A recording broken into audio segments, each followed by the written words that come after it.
And we're live. Welcome back to Whiskey Charlie, the War Game Chat, our monthly show on YouTube. I'm your host, Mo from Mo's Game Table, and joining me tonight are my two co-hosts, everybody's favorite Gimp with the Limp, the Gimpy Gamer, Nate Rogers. How's it going? Nice to see you guys all again. I think you mean 10 co-hosts, because I think we got Yeah. Kev's family with us. It sounds like it. No, you can hear it in the background. That sucks. All right, well, I'll get them to hush. Oh, they just did. And in the busy restaurant area, we have the Wargaming Wizard from Oz, Kev Sharp for the big board. How's it going, Kev, as he eats his dinner? I'm doing great. It's one of those times. It's, hey, just another 9 months, and or 10 months, or 11 months, or 18 months, and we'll have a house. Yeah, what a mess. What a mess. I feel you. I definitely do. Yeah, as you know, right? Yeah. What It's are you rough. doing? Building it by hand? Like you're Amish yeah, style? one brick, right. yeah, one brick at a time. One brick a day. I can see it's But thinking hey, you that want to they get it grab done, you quick. got to get it done right? No, So- you're not wrong about that, because we found a few defects in ours after we moved in, but it's not like I can exactly complain about it. But they cheaped out on a few Oh. parts. Comrade Vianello, he's in the house. Yes. Ah, Fabrizio! Yeah, how's it going, Fabrizio? Good to see you, man.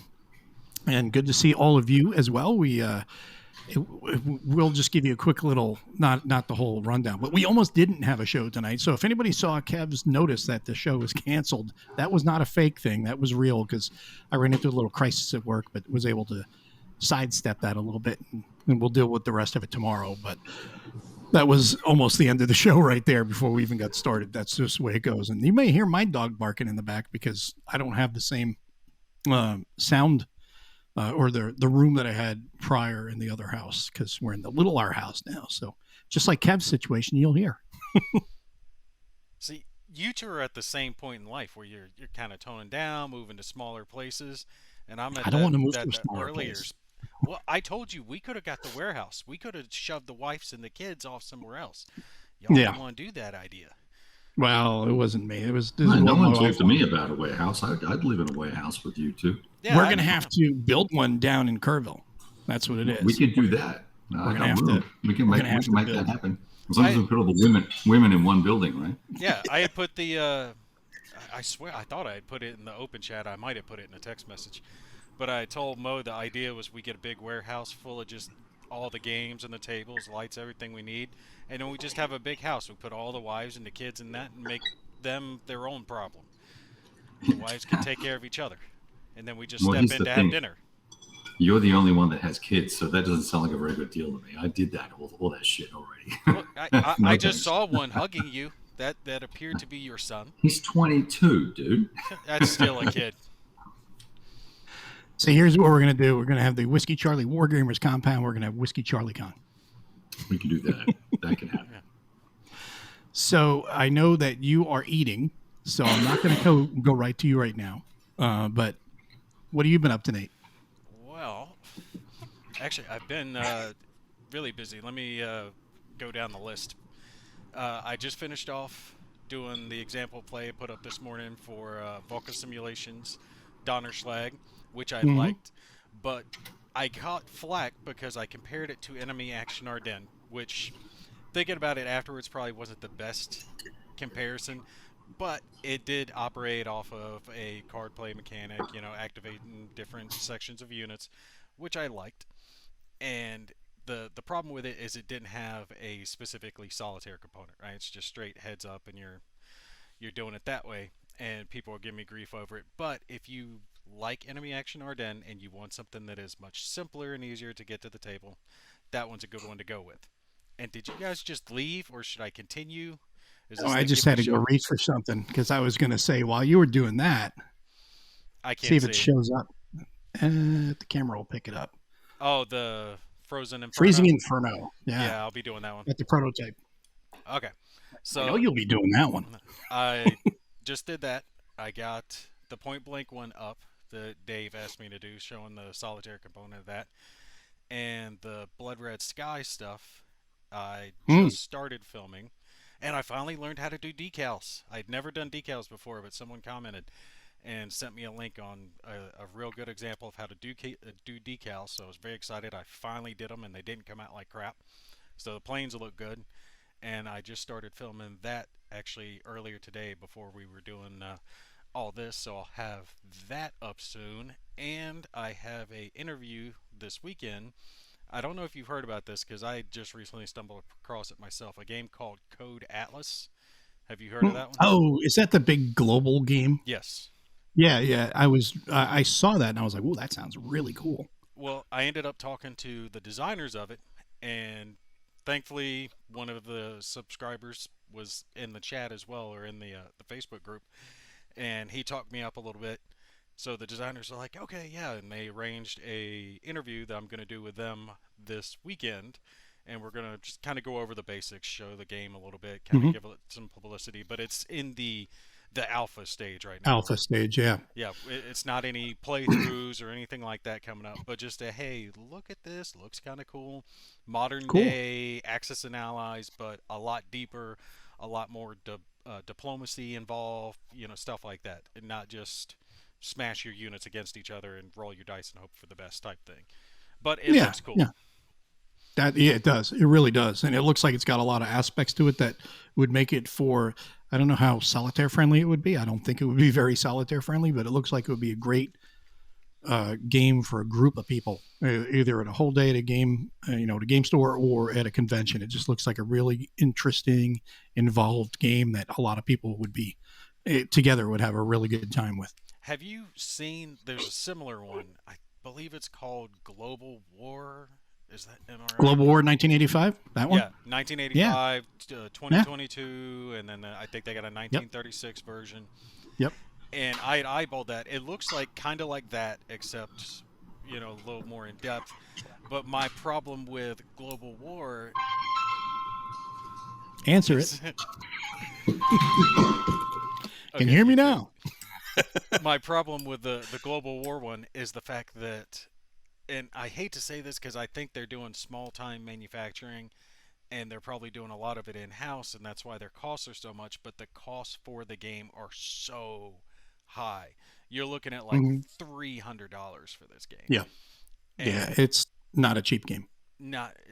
That's like a passion project. And I'm not saying anything bad about the game. I haven't played it. I can't say good, bad, or the other, but it's so costly that I can't even afford to try it, And I'm kind of hoping that Code Atlas doesn't go down that path. They get more funding, get a bigger print run so they can bring those costs down. You know what I mean? Well, that's the thing that people have to remember when it comes to projects like that. They are going to be, because they're going to be smaller scales. That's going to be a tighter game. It's not going to have as big of a print run, so you're going to have a higher cost. And as wargamers, we already are aware of higher costs because we pay more than your average hobby game. You could pick up a hobby game for $20-$30. A war game is $60, $80, $100 or more.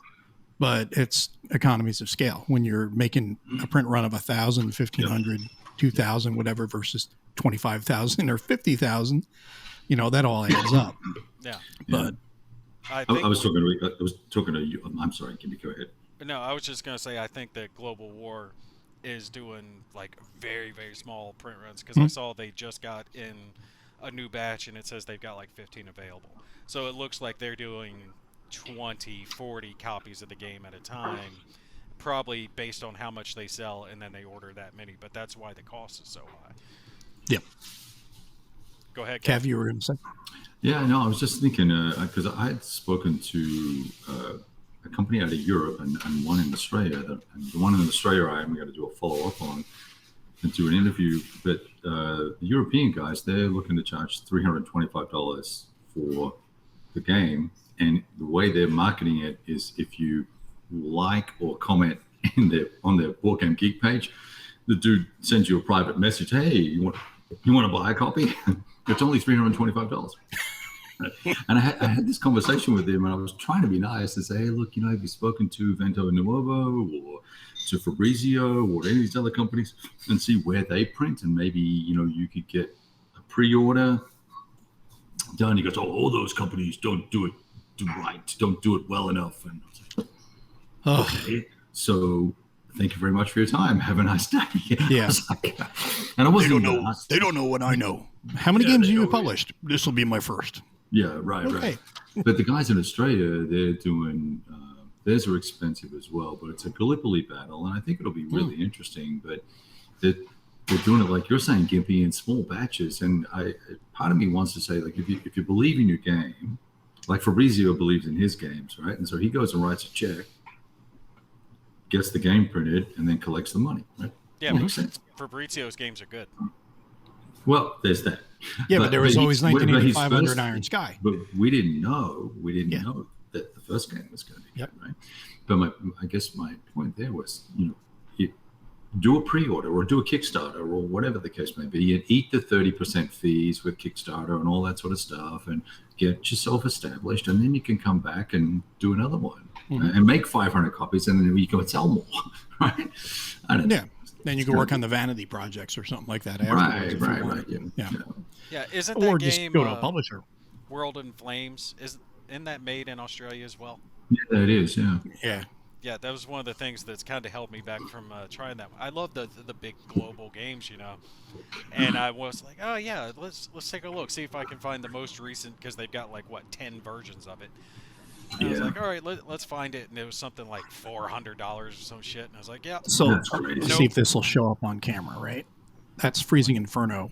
That's how thick that box is. Wow. It's Oh my God, is that big? Is that a minis game as well? No, this is Hex Encounter. Oh, well. But this is it's the prototype. But what they're doing is I'm going to actually be shooting, I guess, an unboxing. I guess you would say it's really just a first look at the prototype preview is what it'll be, and you'll see what they're doing with the game. And one of the things that I think is kind of neat is there's a pad of maps, and you will sit down and I'll draw out where I'm going to put my units, and you draw where you're going to put your units, and then we place our units. So it's blind placement of units. I like that because it's kind of a way of almost self-refereeing your game. You place out what you're going to do on a little map. You got a sheet of maps, and then you do it, and then we go, okay, let's place our guys. Boom, boom, boom, boom, and we're like, holy crap, I totally guessed wrong. Or, whoa, this is going to be interesting. And I like that idea, how they're doing that. So we're going to see how that plays out and things like that. And Very cool. Components wise, it's pretty cool. I mean, I think there's going to be, one of the components is these boxes that they've got together, to interlocking like jigsaw boxes for putting your counters and things like that, which is a really neat idea. And in this right now, it's because it's a prototype, it's chipboard. It's not MDF. It's not anything else, so it's not gonna look as good, but I like the concept. And again, it's a prototype. It's the concept behind the game. Just like with Sparta, we got the prototypes of that and we played that. Nate had it, and I did it as well for videos for Kickstarter. And the game itself, I mean, the prototypes he does are fantastic, I think. And the games itself, the gameplay was really, really good. There was a lot more to it than you think. And I know you're not as big into the strategy, the historical board games, Kev. And I mean, I'm not a huge, gigantic fan of them either. I like them if they have the right gameplay and if they interest me enough. Yeah. This one, I think you dig. Depends on the scale. Yeah, it depends on the scale. I was just looking at the map, and it looks interesting, given that it's sort of the whole conflict. So that's cool. I don't mind strategy games if it doesn't end up like Unconditional Surrender. That's a push me, pull you sort of combat system. But that winter game, the winter game, there's another one, Fabrizio, or whoever just mentioned that. The trilogy, the Finnish trilogy. Yes. But that's super detailed and it's monster super scale. expensive. Yes, yeah, it's like $750 for all 3 modules, which is crazy. Yeah, have you guys noticed that? It's just the prices have gone through the damn roof as far as all games are concerned. And, I actually did a video talking about this recently. I'm not trying to change the subject, but it's gotten so bad that you just did. Shut up. You just did. What are you doing, Gimpy? They stay on script. It's gotten to where you can't afford them anymore. What used to be an all-in, like you could get everything, was $200. Like you spend $200, you're getting everything with it. And now $200 is like the base pledge. And Right. I've seen Kickstarters upwards of 1,000 for just the gameplay content, not even like the deluxe components to it. Now, That's crazy. are you talking about Kickstarter only? Kickstarter game was it Yeah. GameFound, whatever. It's Well, same yeah, the difference. crowdsourcing. I think there's a combination of factors here. It's the whole thing that we've all been dealing with the past few years with the shipping and the components and all that stuff being super expensive. Ed brings it up here too, which is very true. Double-digit inflation will do that, and that's hitting globally. It's not just here in the States. And then a good portion of it, though, even with all those factors in, I think a good portion of that is mismanagement on Kickstarter or GameFound, because I think still, even after all these years, people don't manage their projects properly, and they underestimate or overestimate. Now, I got one here. See if this will show. This came in. Remember, we had Byron on talking about Polyversal, right? Yeah. Well, he sent me a copy, and I had originally previewed this game in 2016 with a written preview. And it is 2022, 6 years later. It is finally done and getting into backers' hands right now. I want to bring him back on one of our future shows because I want to showcase how, yeah, some projects take years, but the persistence of the producer in making sure the game gets done and getting it into the hands of the backers, even when he has to fork out a chunk of change out of his own pocket. And now he is not charging shipping to anyone. He's shipping on his own dime when shipping prices are really high. So he's making it right. And there was a lot of things that were beyond his control. And then, of course, the pandemic, that screwed everybody up. So what would have been probably 3 or 4 years ended up turning into 6. So, with his original delays, and it just got compounded with COVID. But it's not what I would consider. It was a success. I don't want to say successful failure because he's successful, but it was dealing with all the failures and the issues that he had. He persisted and succeeded, and I think those things need to be noted as well. Yep. Yeah, but would you rather not get the game, or would you rather pay extra to get it because like the publisher spent badly and now they can't afford the shipping fees? Yeah. Well, that's what frustrates me there at that point is if the onus to me is on the producer. Now, I know a lot of people will say, well, I'll help him out. I'll help him out. It's like, well, I want accountability. What was the problem? What were the problems along the way? Was this person transparent the whole time? And Byron was with his backers, or did he disappear and then, I need another $50 from everybody 2-3 years after the fact. Yeah. Then I'm like, you're a shady son of a bitch, and I don't want to give you another penny. I want my money back, as a matter of fact, at that point. So you, as a producer of a game, you get that money up front. You now owe these people, and you have to act responsibly. Right, and that's the difference between a PXX, right, and a Kickstarter. Kickstarter, you're writing a check up front. Yeah. So whether it's 2% interest or 10% interest, that's opportunity cost for you writing that check. So that's why I always, I'm really reluctant to subscribe to any of those Kickstarters that don't offer me a discount that's at least as good as a pre-order. Pre-order, yeah. Right? Because at pre-order, I get 30% off or 25% off or sometimes 35% off. Now, you want to throw in extras and the Kickstarter exclusives and all the rest of it, and then meaningful. I don't want special dice, sorry, Gimpy, and I don't want any more mouse mats. All right, but I, right, but I do. If you're going to give me a scenario or more counters or whatever, because I've given you the money first, then yeah, I deserve that because I've given you the opportunity to make the game that you want to make. When I see people complaining about this and they go, "Oh, don't do Kickstarter exclusives because I won't be able to get it." Well, get on the Kickstarter, bro, right? It's not hard. Either do it or don't do it, and don't complain. But now we've got that problem, though, because Kickstarter is not a guarantee, and they make the big show about it's never a guarantee, but I get that. I totally get that, and I understand it's not a guarantee. But at least with GMT, if GMT came back to you and you pre-ordered some, let's pick one of the goofy games that's taken 10 years to get done. I'm a group center, and they said $75 for whatever the pre-order was, and they go, you know what? It's all too hard. $100. Well, I don't know that I'm down for that, right? No. So why would I be down for it with Kickstarter as well? So the fact that these guys take our money up front, we have a contractual obligation. Mhm. Just from as far as I'm concerned, I gave you money. I want a return on that investment, which is give me my game, right?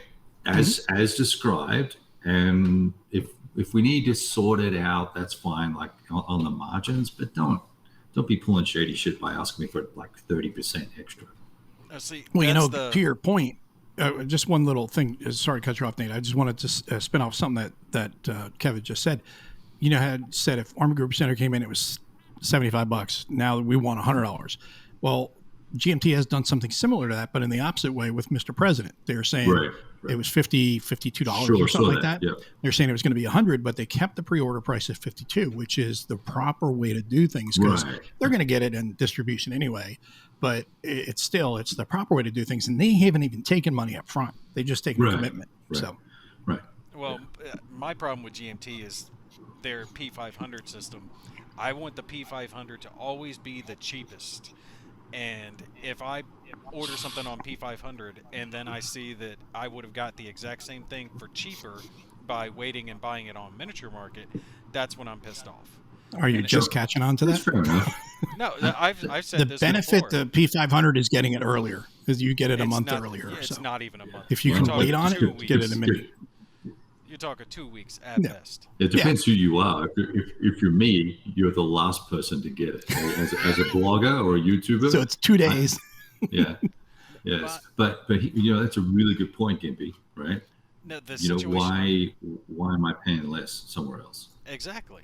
The situation I'm in now, thanks to all this Kickstarter crap, is I've mentioned this to both of y'all earlier. I've got a game sitting at Quartermaster Logistics that I've paid for the shipping on, but because the company mismanaged it and they had X amount of funds left and they used that to cover the shipping for the rest of the world, and they didn't have any left to cover for America and Canada. And then they were like, well, we were hoping this tax rebate was going to come through and that's supposed to cover it, and we're still waiting on it.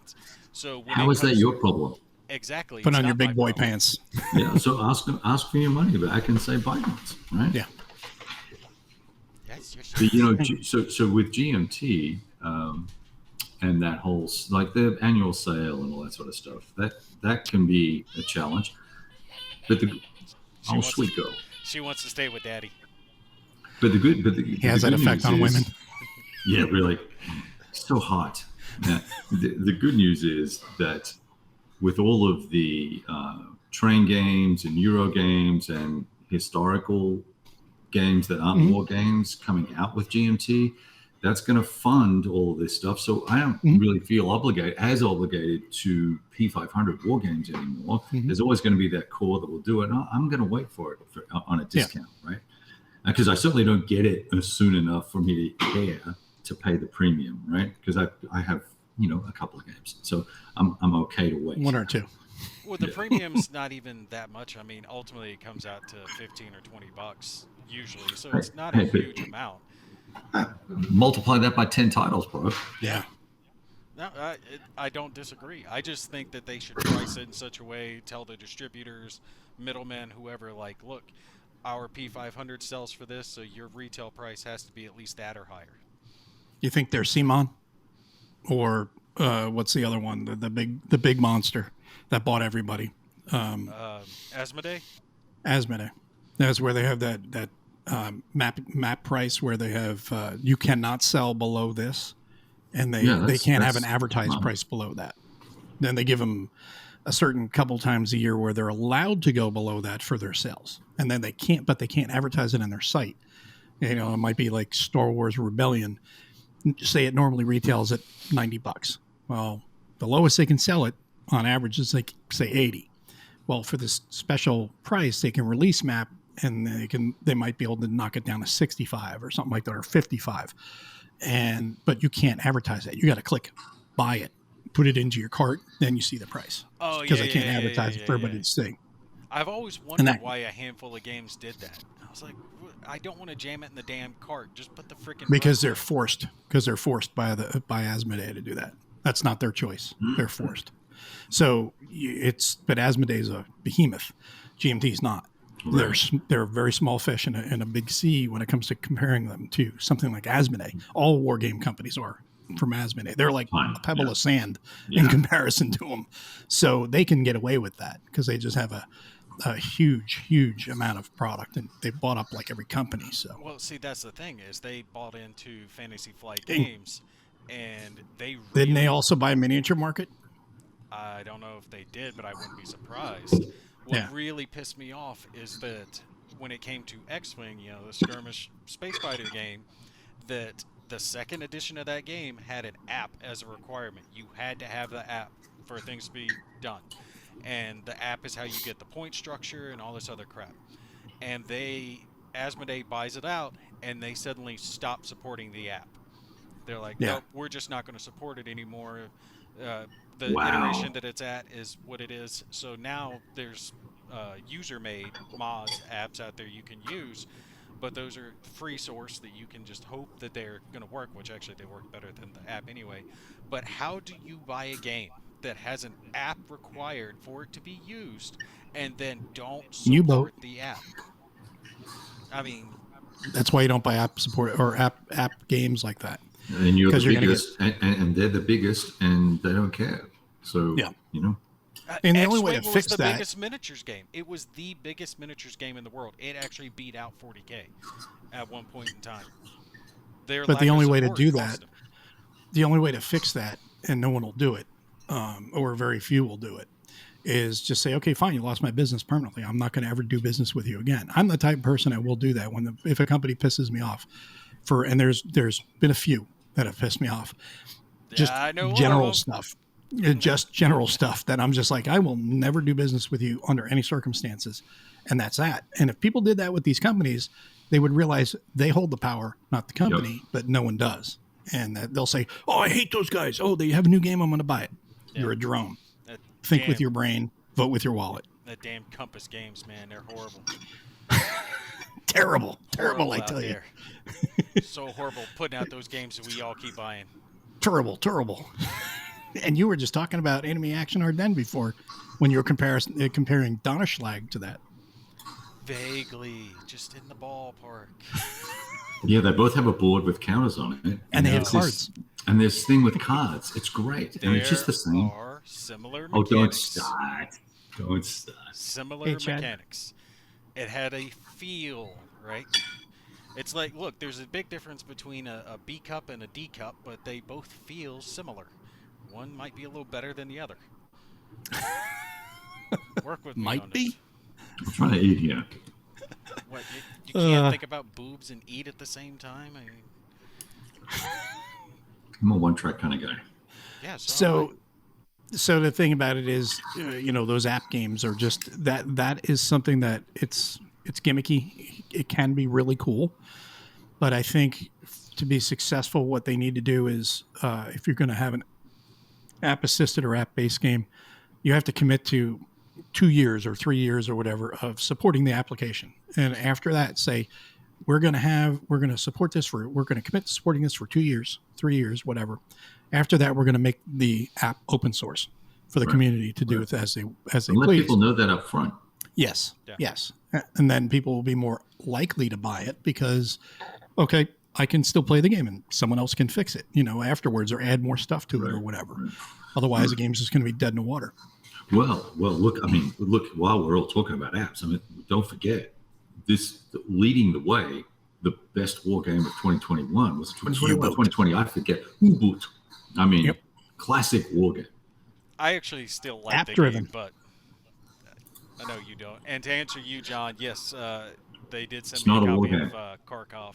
It is on the Yes. list to be done. I just had a few that are in front of it, but it is there being learned and gone through at the moment. It is on the list to be done. Yes.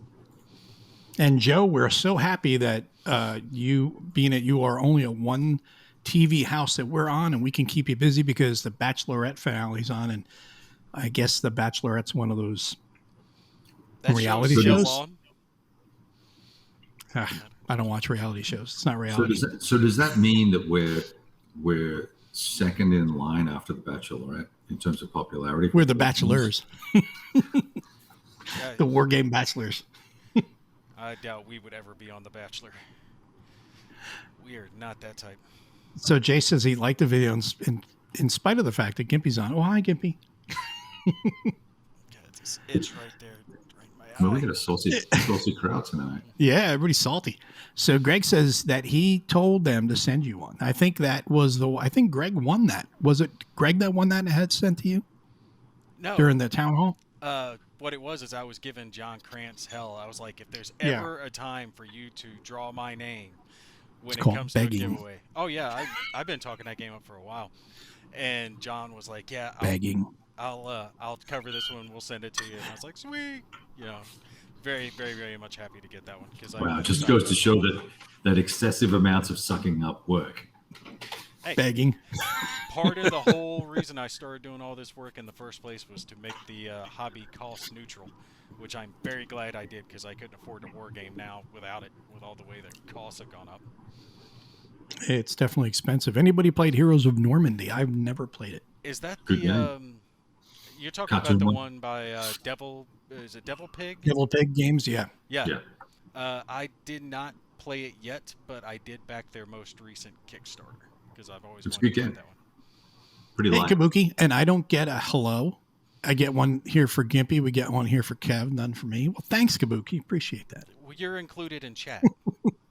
Exactly. It's, Gimpy, Kev, and everyone else.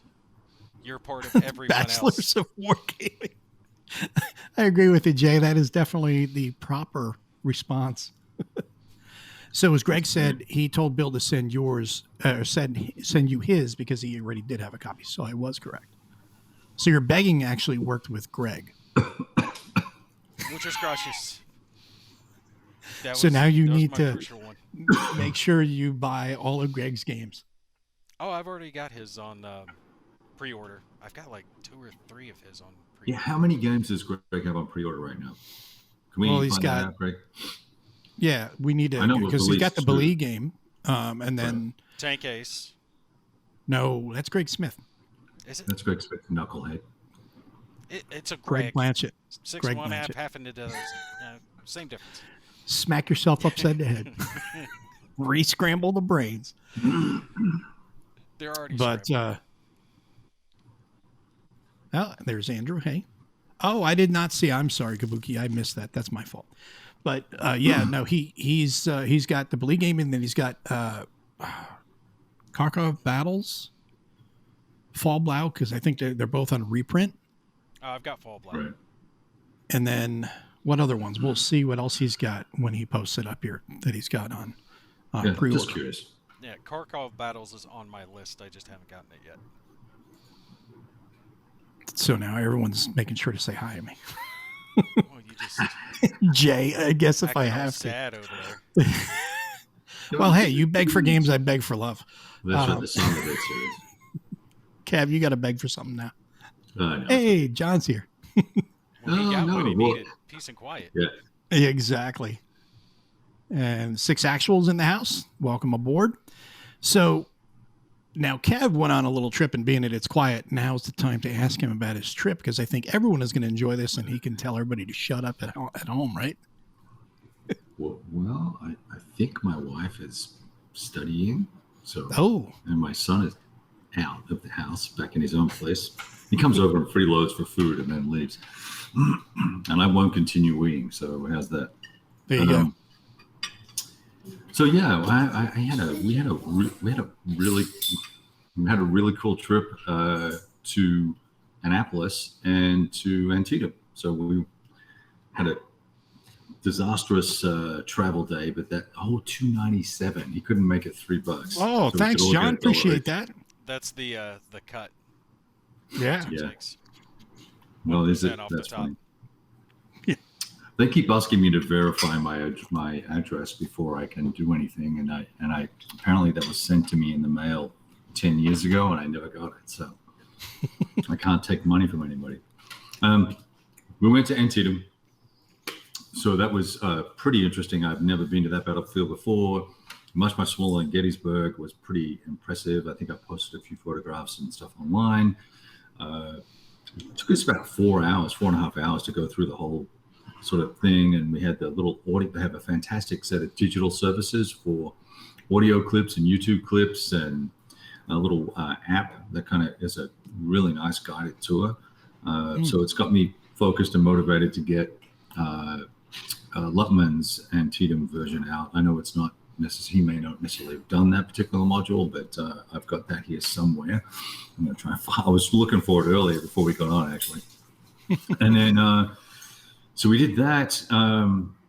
Really amazing when you look at the height of the cornfields, which when we were there last week, 8 feet high, right? And you've got thousands of troops trying to march through in regimental formation through these fields and come at these guys, and just the cannons going and the whole thing. And it just was very evocative, particularly when we got to Annapolis, and one of the first things we saw was a parade march in. The kids, they don't do a formal parade every day, but they do basically a check-in every day before lunch.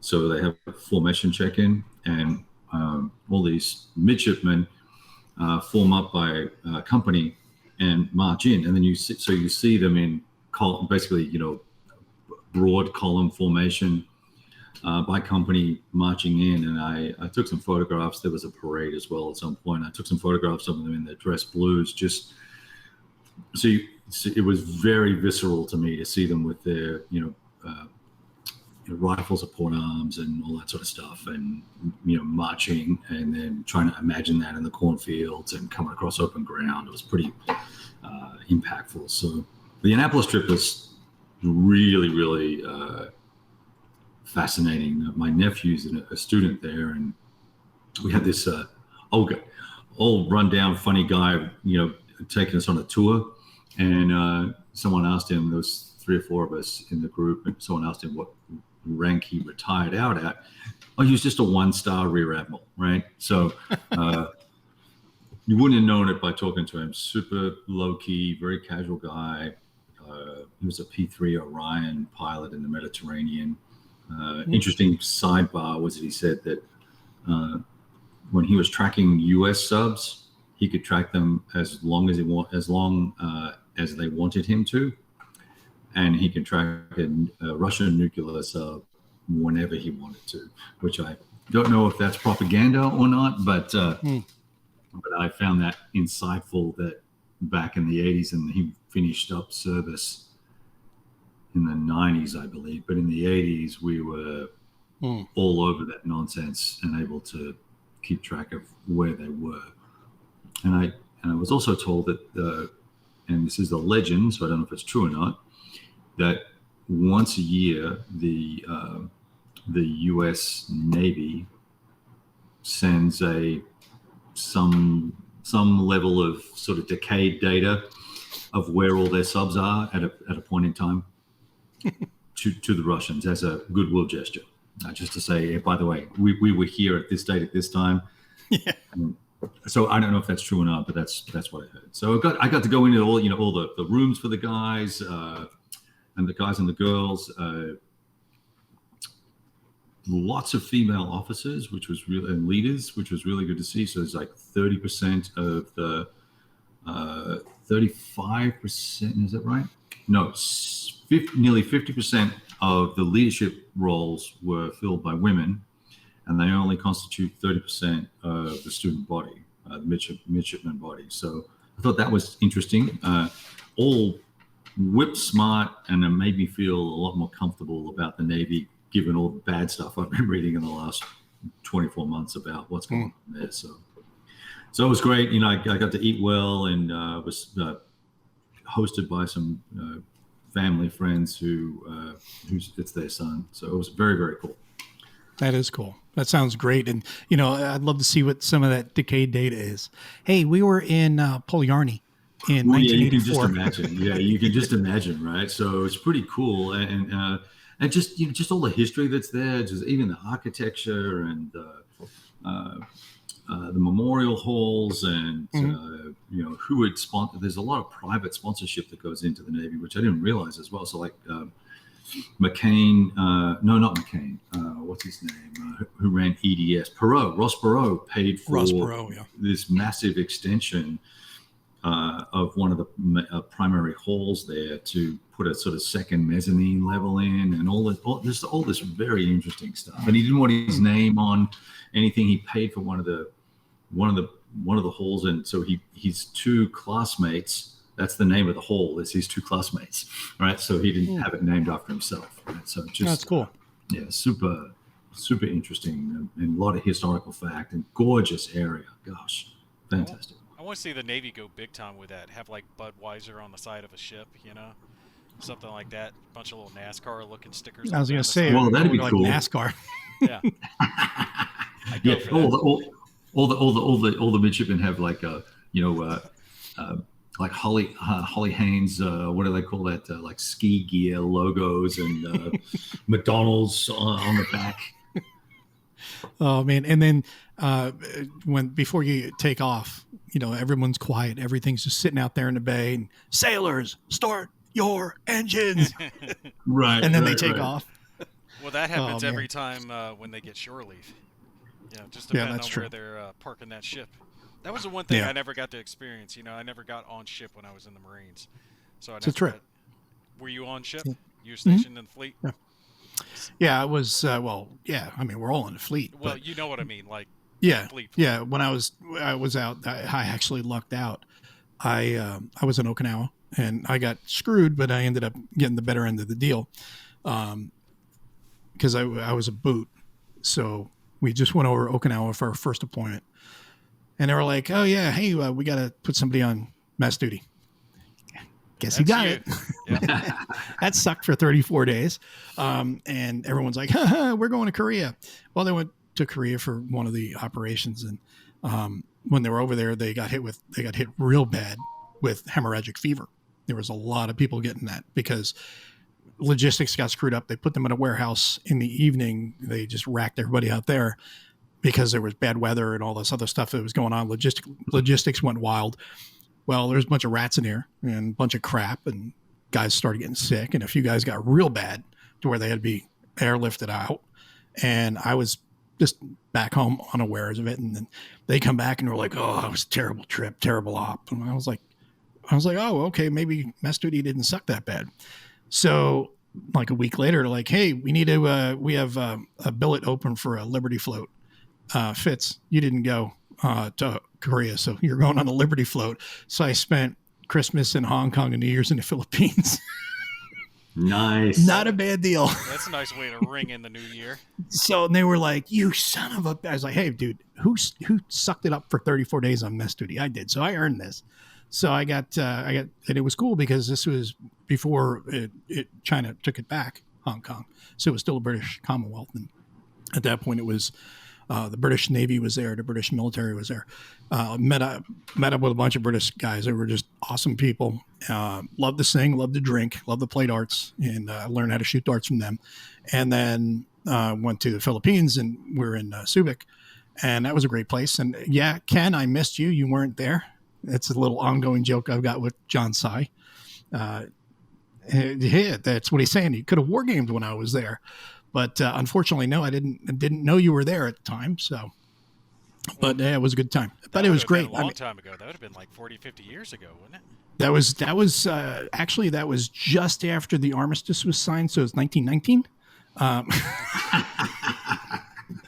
But no, it was a long time ago. But it was great and had a good time there. But I loved being on an LST, which is a flat bottom boat. Talk about rocking to sleep. Some guys were having a hard time with it. I loved it. Just rocking back and forth. Pretty easy. I slept like a baby. It was the best sleep I've ever had. And it was also the coolest sight ever is going up on top above deck at night in blackout. There's nothing but stars. It is the most incredible sight you'll ever see. It is just beautiful. Better. Because there's no light around you at all. You'll even in the desert, you'll have some residual light on the edges because the city's in the distance. In the ocean, there's nothing. There ain't nothing there. It's just black. It looks like somebody took a giant, huge blanket and just like put like 100,000 holes in it and shined a bright light behind it. It is just an incredible sight. So that was really cool. But I did like it a lot. It was quite a lot of fun. A good time to see a UFO out there, or a USO, should we say? It would have. UFO. Yeah. The Boxer Rebellion. You know, talking about the ceremonies and everything, that actually reminded me of a strange story of when I went to boot camp, Paris Island, to see a buddy of mine graduate. And I had already been in for a little while, been in a few years, had a few deployments, and I had my Purple Heart already, right? So I've got combat action, Purple Heart, and I was still Lance Cooley. It was right before I picked up Corporal. And I actually got stopped by the Sergeant Major on my way out, and he started talking to me, and I could tell he was talking to me to make sure that I wasn't bunk and just throwing on medals that I hadn't earned at the ceremony, you know what I mean? Because he started asking questions about the deployment and, you know, what I was doing, what happened, everything. And real quick, he understood I was, you know, who I was claiming to be, and didn't give me hell over that. But it was kind of funny because Elise and I had just started dating at that point, so we had been together so many months. And I'm like snapping to, going to attention, because he's E9, I'm E what? What is Lance Corporal? E2, E3? E3. You know, at the time, bomb rung, and I'm, you know, snapping to, shaking everything, like, it's cool, Sergeant Major. She's like, why are you so tense? It's just a guy. And I'm like, that's not just a guy. That's a smudge, man. That's a Sergeant Major. He is not just a guy. Shut up and go away. We're good. We're leaving now. Sergeant Majors are not guys. They're Sergeant Majors. But yeah, 30-degree grill. We actually did get into a storm on the way back, and that was the only time I was like, oh, am I going to get sick here? Nope. Didn't bother me. I was like, oh, this is a wild ride, you know, and that was the only thing I did feel was you can feel the power of the ocean. You really do. When you're hitting those waves and you hear that the waves hitting the side of the hull, you realize that, wow, these ships are built a lot stronger than you think, but they can also snap in half. You feel at the time, but you really do get the sense that, wow, Mother Nature could really kick your ass if she wants to flex her muscle, you know. Really cool. I never got to try. I always wanted to get on a ship, but just never happened. Never got a chance to go on one. No, John, we did not find the iceberg, thankfully. There you go, in the med. So what else? What do you got, Kev, as far as games, new games on the table? Well, I really would like to try and get Antietam, some sort of small scenario for Antietam up, but it'll probably end up being that Lutman game. What's that Gettysburg thing he has? Whatever, that one. I'm probably going to do it. Yeah. A happy place or something like that? Or happy mostly sacrificial or something. Or, yeah. So I found a small scenario that'll fit on the table. So I've got that organized to set up. And I grabbed today, because we're racing towards Market Garden, and I've been trying to negotiate with a guy to purchase the old SBI Highway to the Reich. I'm going to put this up, Screaming Eagles, which is a TCS, the Tactical Combat Series. I found a little 10-turn scenario of that'll fit on a one mapper. So I'm going to do that, set that up probably after this, and then set it to one side, play the Gettysburg game, and then I've got a Vietnam scenario from the new GMT Vietnam. It'll be my second scenario. I'm just going to stop the hat from falling in the food, and then I'll do that. John, you daft devil, you. Any opinions on U-Boat? Funny guy. Kev's favorite game of all time. It's a fantastic co-op game. It's a fantastic co-op game, and I know Gimpy loves co-op games with no app support. Yeah, with no app support. Yeah, I liked the app. I liked the game. I thought it was cool. It was something different. Yeah. Now, something about the Lutman's game, though, because I've had this question a few times. When are they doing a second print run of that? Because I know they're organizing. They're organizing it right now. They are, so they should have one in the next so many months. Well, they're doing a Kickstarter, so it'll be 12, every bit of 12 or 18, right? And it's going to come with new all the FAQ and errata incorporated to the rules, bigger charts. I was going to say actual player aids instead of the miniaturized. Yeah, bigger map. Yeah, I actually didn't find them that bad, but it is small font. So. Yeah. I get it. Small. That was like 0.4 font, man. Well, it's a lot of shit to get on the board. Let's not quibble. Like you get the monster map, and then people go, "Oh, I want the charts are difficult." I've been giving Lutman hell over the player aids. The game is good. I wouldn't give the game Oh, hell sure. if I didn't like it, you know. Oh, sure. I give him a hard time in private messages as well about it. It's like, dude, what's your problem? Like, No, I said I could see easily how the mistake was made. It should have been on a fold-out player aid, but they sized it for a single sheet. Yeah. Yeah, it's an easy mistake to make. I can see how it happened, but it's just funny. Especially the first time I pulled it out and I was like, am I old or is this really small? No, you're not old. You just have bad eyesight. No. But did you see that Old School Tactical is going modern? I know you have, Kev. Oh, I'm stoked about that. Yeah. Another modern tactical system. Did you see the cover for that rule book? Yeah, I saw the cover. Was that the cover for the rules or for the box with the tank? The tank was the rule book. Okay, yeah, no, I did see that. Yes, sexy times. Very. I was just like, ooh, you had me at the tank. Yeah. You had me at the sprockets. Yeah, it's pretty sexy. So I'm looking forward to that one. Speaking of tactical skirmish, you know, Assault Red Horizon? Is it Assault? Yes. What was the exact name? Assault Red Horizon, right? Yeah, Assault Red Horizon 41. Yeah, that's it. They are coming out with expansion packs now that are going to be adding in things like air power, so like Stukas. Yeah, I saw that. Yeah, cool shit like that. So that should be happening soon. He's supposed to be sending me that expansion pack when they have the copies of it ready. So I'll be doing some coverage of that when it lands. But I really like that one. I thought that was a really good one. Yeah, it was a lot better than you might think at first glance. It was a lot of fun.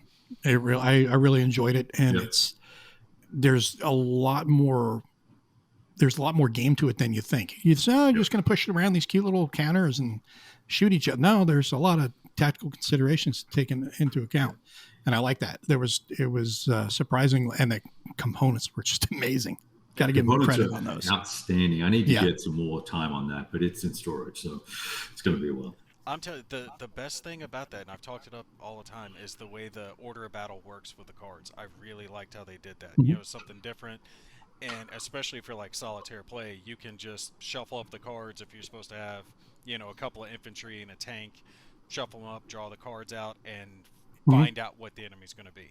You know, you're not going to know. It could be artillery, it could be different types of tanks. You know, I really, really liked how that worked out. You know, and plus you can play the scenarios backwards.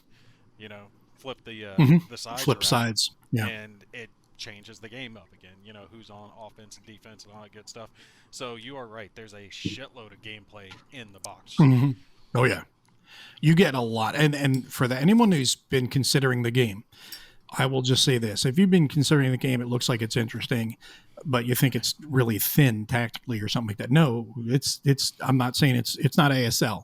It's not like super deep, but it's a lot deeper than you think. And there's a crap ton of game in there. You get so many scenarios. It's not funny, and you get the campaign. I mean, it's really it's overstuffed. I think you're getting a hell of a deal. I will give them that. It's not cheap, but you're also getting a hell of a deal. And the components are just top notch. They really are. Yeah. Like Kev was saying, they're outstanding. The only thing that I didn't like about it is it does take up a fair amount of table space because you got to have the different unit cards along each side of the board since the counters themselves don't have stats on them. I understand it cleans up the board. It makes it look a little bit neater since you're not having to kind of lean down and squint at counters to see what the numbers are. Makes it much easier to read, but you do need that little bit of extra space to account for the fact that it's not all squeezed on counters. Well, it's a miniatures game without the miniatures is what it is, because they give you all the data on the data cards. Yeah. So instead of having miniatures, you're using these hex-shaped units, and the facing is done with the hex-shaped units, which is cool. So, I mean, if you wanted to, you could even use miniatures instead of the counters if you really that was your thing, and just use the data cards. Yep. So yeah, you could totally. I mean, because the hexes are big enough too. Yeah. Yes. Yeah, especially if you have something like a resin printer, you could easily print out any of the tanks or transport vehicles, artillery. Yeah. All those Yeah. files are easily available on Thingiverse. The only thing would be trying to find like appropriate infantry figures, because they're a little harder to find than tanks. The tanks are just open source. You get that is Assault Red Horizon 41 is what we're talking about, John. Yeah, Yeah, at this not very ours. moment. And if you want miniatures, all you need to do is find yourself, if you can get some old copies or clearance copies around, Black Friday or something like that, get your hands on a couple of copies of Tide of Iron. You'll get all the tanks you'll need, and you'll even get the little infantry that comes with little stands. You can put them in there. So that would be another alternative if you were looking for miniatures. Yeah. And, we've got, I wonder how long, well, Point Blank is out, but I wonder how long World of War 85 and the bit of Harvest will be from Lock and Load. I'm keen to see that now that I had a goof around with the Valor of the 13. Yeah, what do you think about that? I have not sat down to play it yet. I haven't had a chance to play anything this weekend. Yeah, look, I they're great. I will say they're great scenarios if you use. I think the scenarios are designed, generally speaking, to use the advanced or optional armor rules. Mm-hmm. So, assuming that's the case, and that's just an assumption on my part, I thought the presentation was cool and goes with. I think I mentioned in my video that it's an expansion for Bit of Harvest, but it's for the Motherland, which Motherland, is yeah. So my bad, but I don't know necessarily that I want the extra level of detail with the armor rules. The extra couple of die rolls. I don't know if I need that. I kind of like the cleanliness of the original rule system. I think it works well, particularly if you've got big tank battles, right? The last thing you want to do is now bog them down. 4 die rolls or 3 die rolls or whatever it ends up being. Just like when OST had that issue with their damage thing, where you keep hitting a guy and you would damage the tank and damage the tank and damage the tank, damage the tank, but it never killed it. Nothing. Because you didn't roll a kill, right? Mm-hmm. So anyway, I think it's good. I think quality was good. We'll see. Well, I'm curious.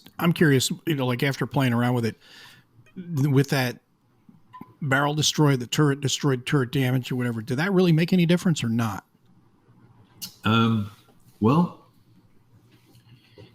in the scenario I was playing where there was a choice for you to pick I want to say it was either 2 or 3 Stugs or 1 Tiger. And so I had Stug life, baby. Yeah. So, well, I took the 1 Tiger because I never really played with the World War II, with the Tigers that much. So I wanted to see how they do. And it was against 6 T-34s. All right.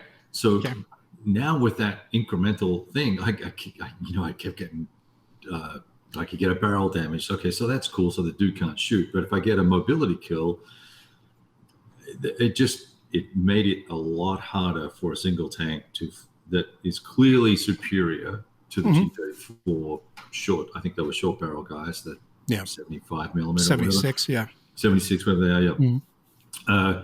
And the penetration rates, you're going to kill a T-34 if you hit it, right? Mm-hmm. So, but that was not happening. So it was all over Red Rover for the Tiger pretty quickly. Well, that's the thing. I mean, in reality, if you could wolf pack a Tiger, you're going to get it. But you have to be, number one, you have to close the distance because a Tiger can kill you at range. Whereas you got to run in there. Right? Yeah. That wasn't happening, right? So that was the problem. And it wasn't, and so we ended up with a situation where the two T-34s, there was an exit rule. I started to exit and I was like, I can get the VPs, but let's kill the Tiger. So they pulled up behind the Tiger.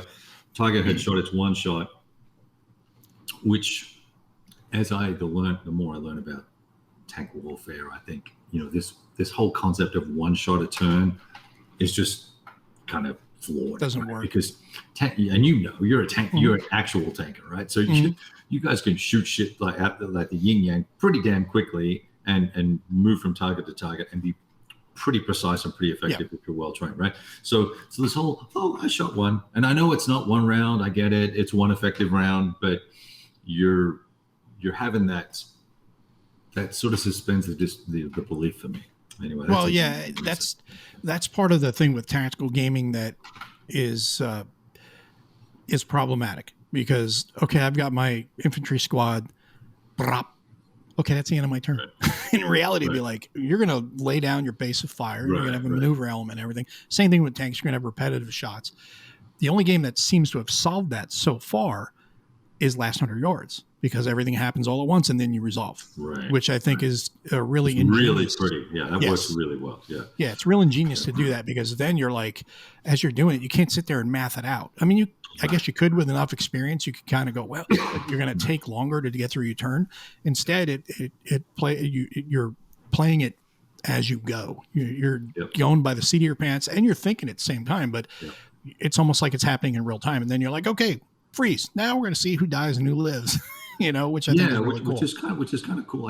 TCS does a similar thing with its Overwatch concepts, right? So some guys can shoot, or everyone can shoot multiple times in Overwatch. Just a thing, right? So I don't know. It doesn't mean that any of those games are bad. It just because I think every tactical squad level game does that. Shoot once, move once, do your thing, right? Basically. And if it's otherwise, there's command points, and you use up some command points, but it ends up being you shoot once and you move once, basically, right? No, not really, because you're talking about the command points like Academy Games, Conflict of Heroes, right? Is that what you were referencing? There are other games that do command points too, but yes. So, the third edition kind of changed that up. I won't interrupt the point that you're making, but I've no, it's fine. No, it's fine. Well, I'm glad the third edition changed something again. That's awesome. I'm just I'm excited about that because from first edition to third edition, it's three completely different games. Have you tried it? And I haven't tried third. I think I have third edition here. I haven't had a chance to play it yet, but I've read the rules and I've played the other two versions, and it's like a completely different game to me. It is though. Again, I feel bad. I'm not trying to change what you're saying. Okay, But but it's then why not call it something else or call it Conflict of Heroes, the updated, very cool, mostly different version, than calling it just Conflict of Heroes. I mean, it's still Conflict of Heroes. In the fact that it has command points and a cute map. I mean, that's about it, man. It's completely different. They changed up the way the command points work. They still work similar in the amount that you spend, but it's just whether or not that unit's going to spend, right? And for me, it provided a level of randomness that took the solitaire play to a whole nother level, right? Because you still could now squeak something out. Before, you really could game it out because you had 7 points. You knew that you could move 2 squares or 2 X's for 2 points and then take a shot for 5 points, and that's your amount. Or you had a couple of command points that you could squeeze out one extra thing. Well, now you can't really just map it out anymore. With the dice being involved with it, you're more than likely, if a action costs more, if it costs 4 or 5 points, more than likely your unit's going to spend. But there's a chance that it doesn't, and there's a chance on the next round that it doesn't, and you might be able to pull off some sick maneuvers, or you might end up losing your luck. Did you just say sick maneuvers? That's what I thought I heard you say. It did. Yeah. Okay, I'm just checking. What's wrong with sick? It's just all good. Pull out some good shit. Where I had a game where I had a whole lot of fun. I came up with a thing where you're trying to find the Soviet command tank and come around, and it came down there to the very end whether or not the dice succeeded on this attack to which side was going to win the game. It was a very nail biter thing, and I had a lot of fun with that, and I thought it was a vast improvement over the second edition I'd played before, where it was much more a gamey experience of mapping out how many points you're spending to do these exact actions each turn. Does that make more sense?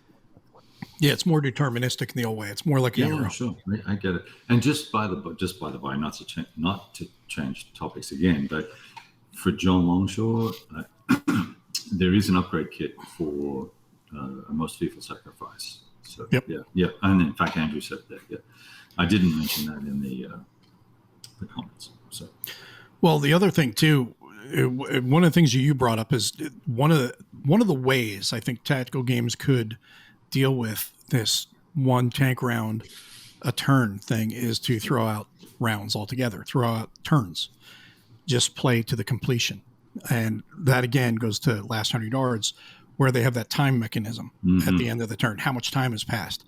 So that's one way of still having a turn kind of situation. But I would prefer, in a way, having tactical games have no turns. Just you play until you resolve the mission, because turns put, I think, unrealistic expectations, because who the hell is going to run their guys every mission across an open field because, well, we got to get there in 5 turns, fellas, so we got to go. They're going to get slaughtered. But they're trying to stop turtling. That happens. Well, yeah. So that happens a lot with games. Right? You look at the scenario and you go, oh, well, I've got 7 turns to play this scenario out. My objective is this. Okay. You're going to die by running across there and getting adjacent so I can see you. Or, if it's ASL, you're going to do this. Or if it's OST, you're going to do this. And if it's last 100 yards, you're going to do this. And they all have those very similar. Combat Commander does the same thing, right? Except there you're not racing guys up necessarily, but you're dumping cards and you're counting cards, right? So you might as well be a card shark playing that game. So I don't know. I'm all these things aren't meant to be exactly real life. That's fine, right? That not expecting that at all. But I do think that to get more of the verisimilitude. Yeah, big word everybody loves to throw out. That big ass sick maneuver word. Exactly. We could do. I think people could take a fresh approach to tactical wargaming, like Mike Denson did, which is is really, really cool. And it's making me want to go get it out right now and set it up. Well, that's the thing. I would like to see turns done away with or changed. Maybe with the timing thing. I would also like to see killer stacks done away with, because even in Lock and Load Tactical, stacking is a thing. It should be, maybe you change the hexes down and make them smaller. Maybe the hexes be 10 yards apart or something like that, to where you're spreading your guys out, but you're still maintaining your cohesion and your unit communication and stuff like that with hand and arm signals, because you can still see a guy 30 yards away. Sure. And you can do a quick hand and arm signal, let them know what you're doing, and not have those killer stacks, but you can still have that same combined fire effect if you wanted to, but have a true fire and maneuver element and Overwatch, have all those things come into play instead of saying, I got my stack here, my stack here, my stack here. And then let's see which one I'm going to run across faster. Cause like you said, 7 turns and I got to get over there. Okay. Let me do a little math. 7 turns. My movement is this. Okay. I can get there in maybe 6 turns. Right. If I run, and don't shoot. I just played Panzer the other day, and it was a modern scenario, and it was 15. I think it was 15 or 17 turns or 20 turns to get from one end of a double map to the other, and so I had to look at it. I was like, okay, how many shots can I take? Can I absorb? How many units can I absorb losing, and just run the map? And that's what I did. Now. That ends up having a conga line of tanks adjacent to Milans and Leos and all that, Leopard 1As, all that nonsense. All these, BMPs and shit are just driving past going, well, fingers crossed we get initiative. Just so stupid. It was really goofy, right? And it kills the enjoyment and the immersion of the game. It was totally no fun. I want to feel like I'm fighting for every inch. To get across that field, just like we were talking about before with across the Boog River. I know I always come back to this, but it was one of those love-hate things, because we were just frustrated with the whole which units you're going to have and how many points they're going to have. But then the combat was fantastic, and I was just like, damn, system.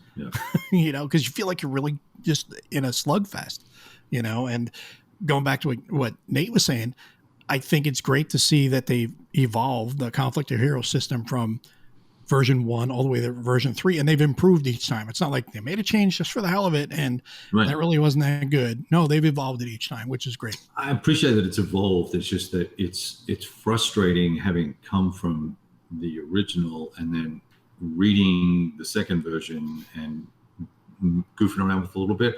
I open up the box expecting to be able to play this thing out of the box, and it's just like, what are we doing here? And so it was just annoying. It'd be like saying I'm playing ASL, and then I pick up and just I get the next module, and it's the lock and load rule book. I would be a little taken aback by that. Now I know it's not that dramatic a change, but yeah. for the game, it literally was just changing how the spin mechanics work, whether or not a unit became spent, and Mhm. it made the game so much more fluid than it was before. It really did start to just flow. You roll the dice, or even draw a card, because it worked with the solitaire deck that they had designed for it, with the dice are on there, so you could do it either way.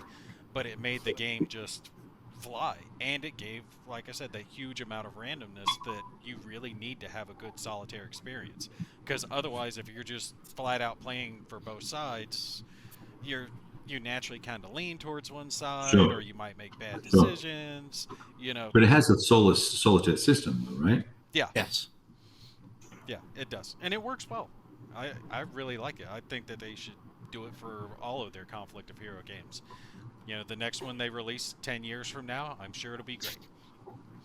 So John says he does not think anybody counts cards in Combat Commander, and Kev says he disagrees. Now his last name is Sharp, and remember, if you're really good with cards, you're called a card sharp. So All you got to do is count the. All you got to do is ass. you just got to count the move, the fire, and maybe the whatever the assault cards are called. They're called something special, but I forget what they are. That's all you got to do. Who makes Combat Commander again? Is that GMT? GMT. Yeah. Mm-hmm.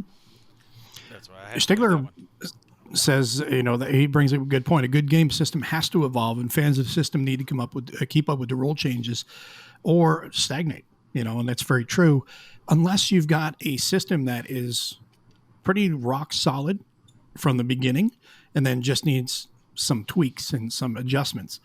Because how many times have we seen a game where it's like, oh yeah, the rules are really good, and then in comes the second edition and they change a couple of crucial rules, or change a couple of rules that just, wow, that's not as good as it was the first time.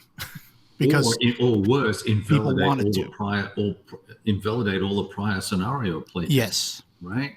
Yeah. I can think of some games that have that problem. Yeah, you have to think backwards as well as forward. You can't just think about today, unless you're going to say this is a standalone, module or expansion or whatever, or game in this series. Right. The rules are not going to be compatible with the other things. This is its own experience, because we're doing, the sewers in Stalingrad, and these rules are specific to this. It's not going to transpose to the other modules for whatever reasons, for obvious reasons, in sewers versus out in the warehouses or out in the jungle. Yeah. So just keep that in mind. Yeah, and to Stig's point, and it's a valid point, when you have series like Great Battles of the American Civil War, you've got a base set of core rules, and then each module has its own. In fact, each battle inside each module has its own unique set of circumstantial rules to cater to the uniqueness of the battle. I can certainly see that, but I wouldn't, for instance, go changing wholesale the GBACW system, even though it has what it started out as being Terrible Swift Sword or something. So a massive improvement, but that's a multi-decade evolution of things, I think, and people are comfortable with that. I don't know. No. Yes. Next question. No, I gotta say the blind sword system that is Lutman's.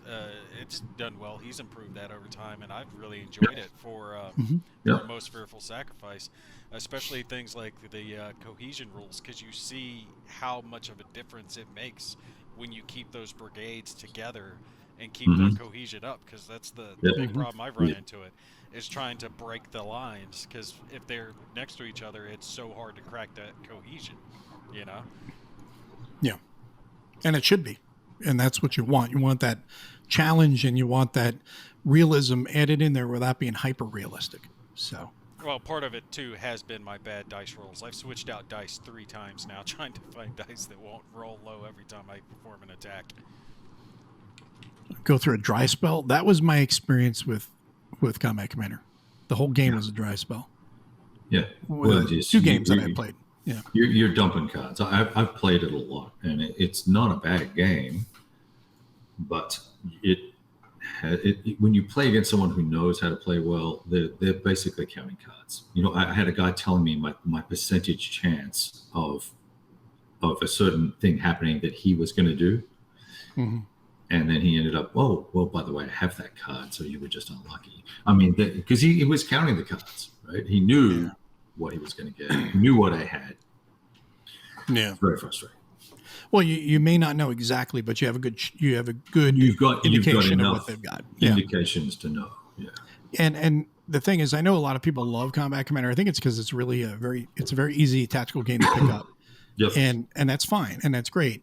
But we're and I've said this before, just the dump in the cards because I can't do anything. And John was saying about deterministic. The only thing I want deterministic in a tactical game is the fact that I can do something. Don't tell me I can't because I got a handful of cards that says you can't do anything. Just dump them. That right there just takes me out of it. Now, I wouldn't mind having, and I don't have a problem with, a random event says you lose your turn or something like that. That just gives the momentum to the other player. That's fine because that's combat. Things do ebb and flow. Right. But when I just have to keep drawing cards and I, hand after hand throughout the course of a game, I had to dump because I really couldn't get the right combo of cards to do things. I was just like, and the one time I played, the other gamer was experienced with it, and he was like, "Oh yeah, that happens. You just have to kind of fight through it." And he felt real bad about it. And then another time, this guy was actually walking me and another guy through it, and he's like, "I can't believe this." He's looking at both our cards, both hands, going, "I can't believe you guys. All right, just dump them." And I was like, "Can we play something else?" It just wasn't getting anywhere. And I had played it prior to that, Solitaire, and I actually liked it, Solitaire, because even if I dumped a hand of cards, the other guy could probably do something. So I felt like I was doing something. Right. So, but again, it was just for the experience of playing. It's just like when you play any like Lock and Load Tactical or OST or whatever, when you play at Solitaire, you're playing both sides just for the narrative, and for the challenge of getting yourself in a problem, getting out of it. That just doesn't sound fun to me.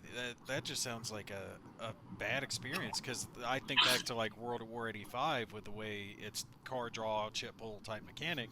When it came to activation, I really like that because it provides that randomness. Plus, you don't even know for sure that a unit will activate this turn. Yeah. There's a chance that it might not, so you can't plan for anything to be a guarantee. Right. Now, I mean, you're guaranteed to not have it be missed 2 turns in a row. But that's the only thing you know. You can't count anything else as an absolute definite. That's what you need. But what you're talking about there, it just sounds like dump the cards. What do you mean? Just I want to move the units and I want to shoot with the units. I don't want to try to play Uno over here. That doesn't make sense to me. I haven't played the game, so I can't relate to it. But when you're talking about just dumping a hand of cards, what you have move and fire cards. It's all of it. It's 100%. It's card driven. Card activated. Card driven. So you have to have a fire card to fire. To fire. So if you don't have a fire card, you can't do an attack. No Overwatch. No fire. No move card. No move. No assault card. No assault. Whatever it's called. Then you got these all, and then there's some cool random event stuff, and then and by the way, now the cards also are your dice, which is the other thing that annoys me is because you're flipping cards on your deck to bring the dice up, and that's the die roll. That's the die roll. And so if you're smart, if you want to keep track, you can also keep track of how many sixes have been played in the last 30 cards from the 2 decks of 72, and you know that there's X number of cards that have sixes on them. So you go, well, I got a really good chance, and we're getting down to the lower end of the deck. I got a really good chance of getting an 11 here. Boom! I'm gonna shoot now. Unless you get a shuffle. If there's a shuffle, then it does change things up again. But totally, I totally get that. But I'm saying if it's all bets are off if it's 2-4 decks. But Point Blank does the same thing. Like that's how the turns run in Point Blank. Well, they that's run why off the activation deck, and the dice are the activation deck. Yeah, but it is definitely different than how Combat Commander works. That friggin' thick. I mean, it's a huge stack of cards. You're not counting that damn thing. But then that's why I said to John to Dave not to send me one right now, because it's probably not going to be the game I'm going to play. Right? I think he's going. Now he's going to see everyone else playing. I should have got that game. Damn it. Well, I think if he does send me one, I'll do a giveaway. I'll have a look at the rules and stuff. And I've had a look at them online. I've watched you guys. People goofing around with it. It's just I don't know that I want to do that. It's like Lock and Load Tactical, the card game. Yeah. Yeah, well, that's cool. I have lock and load tactical, so I'm good to go. Well, It's a lot smaller footprint lock and load I'm a tacticals, simple man. I'm a simple man. I just like to roll my dice and kill things. I'm Exactly. gonna give David some hell though, because he didn't send me that, was it 13th armor thing, or what's the name of it? Valor the Valor 13th. Valor 13th. 13th. Yeah, he didn't send that to me. So yeah, David's getting a bad review. I'm gonna have to put up a video blasting it. See, now, the thing I was going to say before was talking about Combat Commander and all. When you play these tactical games, you want to get drawn into it. And when you have cards, like Kev was saying, you flip the cards over for the die rolls. If that was the case imagine that was the case in when we were playing The Long Road, it would have changed that entire game right then and there, because then it would have been more deterministic in balancing the things out by having X amount of each die roll in the deck, rather than the fantastic run of rolls you had and a fantastically abysmal rolls that I had. That's what I like about chance, because that you can't get with cards. With cards, you're going to get that balance because that's the way it's built out. Whereas with dice, you're going to get hot rolls, you're going to get cold rolls, cold streaks and hot streaks, and that will change the game up. And next time you play, it may change where everything's balanced, or you may get the hot rolls and the other person gets the cool rolls. So you can't have that when you have cards that have a set amount of dice. When you flip them, that's your die roll. You have a set amount of dice per deck, and I would just rather go with regular dice. Now, speaking of which, I gotta shout out my people from Double Six Dice. Love those dice. Gotta call them out. I sent both of you guys those dice. Yes. You didn't send me any dice, Yes, dude. I did. I sent you 2 of them. No, you didn't. I sent Where'd 2 you send to you, them? and I sent Africa? No, I sent Okay. 2 to you, and I Sent sent 2 2 to me. to Mo. Yeah. You don't even know where you don't even know what city I live in, moron. That was, when did I do that, Mo? Like a year ago? Oh, that was a while back, a couple of years Dude, ago. I never got. I got nothing. Was that before Kevin joined the show? Was it pre? Was it pre me? It was pre-K. It was pre-K. Pre-K. If you want a couple, I'll send you a couple of those. I'm telling you, I'm trying to talk the guy into making Gravity Double Six dice. If he makes those, Gravity I will never dice. use another set of dice. That would be the perfect dice, bar none. Because I like the Gravity die. I like the metal Gravity die, but if they were Double Six, they'd be perfect. Yeah, one of these things, that's a good point here about cards. I don't like cards necessarily in my tactical games unless they're minimal. Like Holden's talking about here. You can have that one card or maybe a couple cards that you need to hold on to, but not a full hand. Because when a tactical game, you might want to have that something that's going to give you an advantage, just a slight advantage, whether it's a reroll or whatever, just to get yourself out of trouble. One time. It's a one-time use thing, a mulligan or maybe a +1 or whatever. And it's varied. You have a whole deck of cards. You each draw one, and that's all you got. So you're wondering, what does he got? I don't know. What do I got? Oh, crap. This doesn't do anything for me. Hey, them's the breaks. That's the way it works. See, I don't mind those OST cards, but I kind of think there's not enough of them, right? I pull one. I was like, okay, well, when am I going to use that? And that's not very exciting.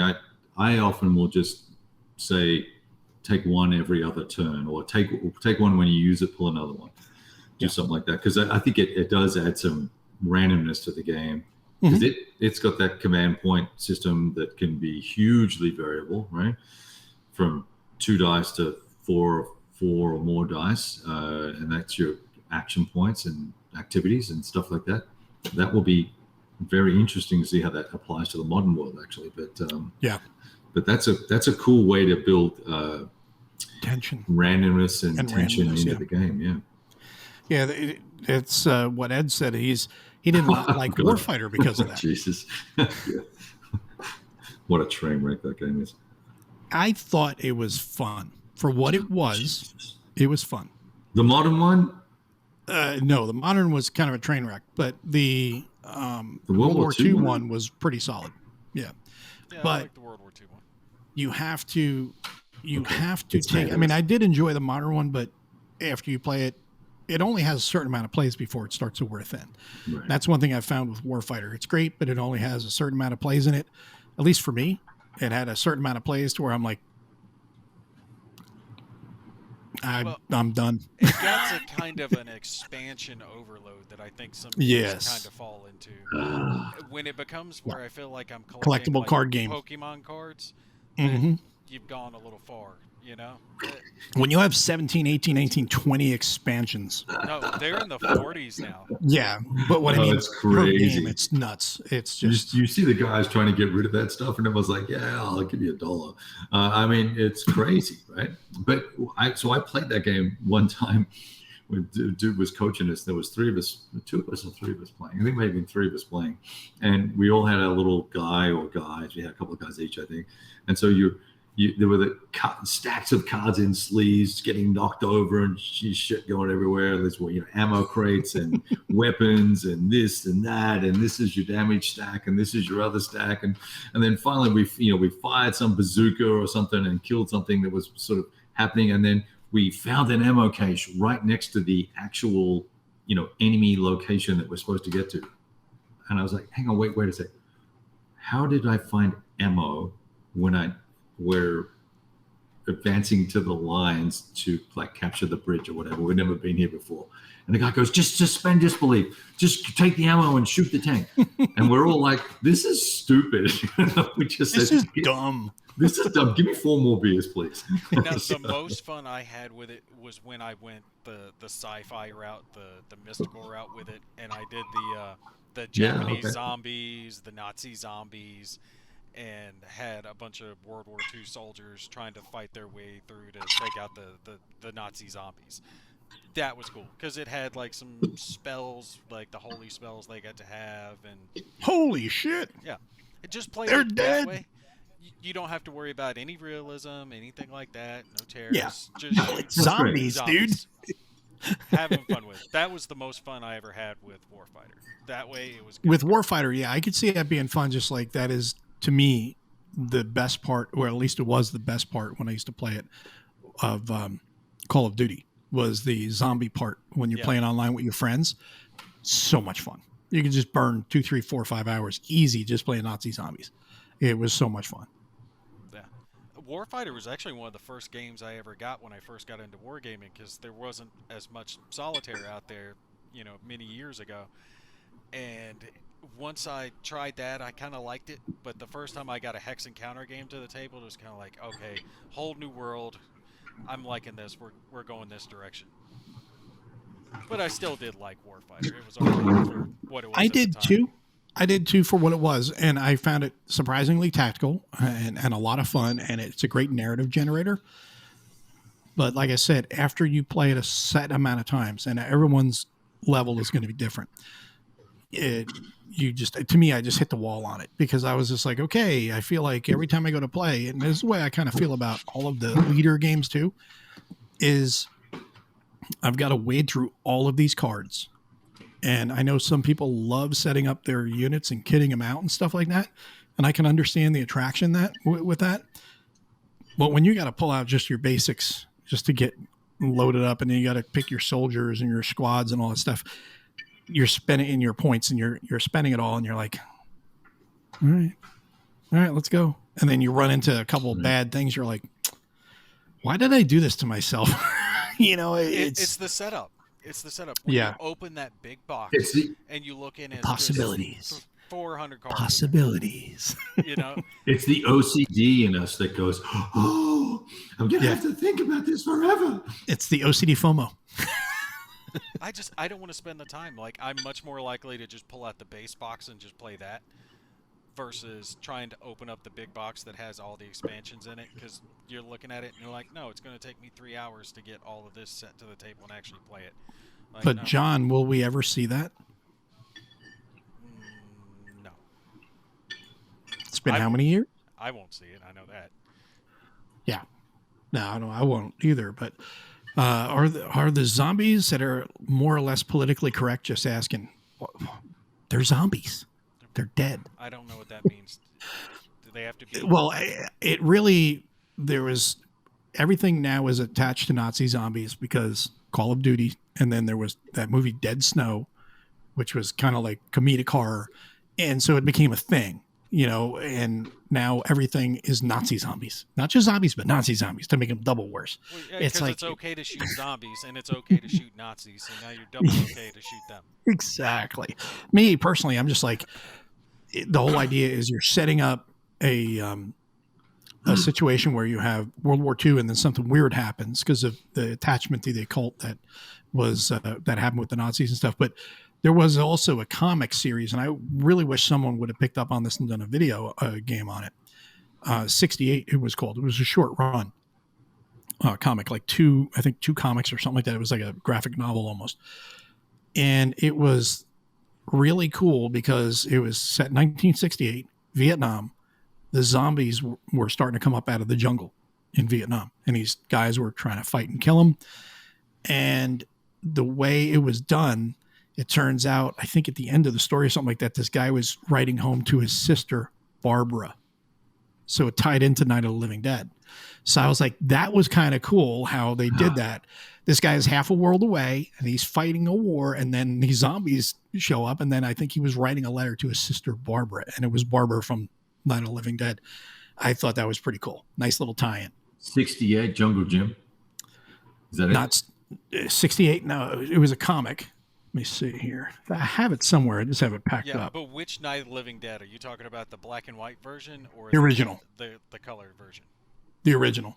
See, I like, was that the 80s or 90s version? It One was, that had it the was Candyman in it?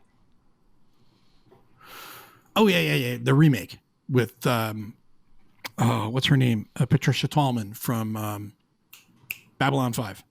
I don't know if she's that one. That one was. You've never seen Babylon 5? Yeah, I never got into it. Oh, you've seen Bab 5, right, Kev? A little bit. Just a little bit. Oh my God! All right, Yeah. everybody in the audience, speak up. What do you think of Babylon 5? Fantastic, because it has a story from beginning to end. No. For all 5 seasons, it's all one story, along with side stories and stuff. But it's all one overarching story, and I thought that was really great.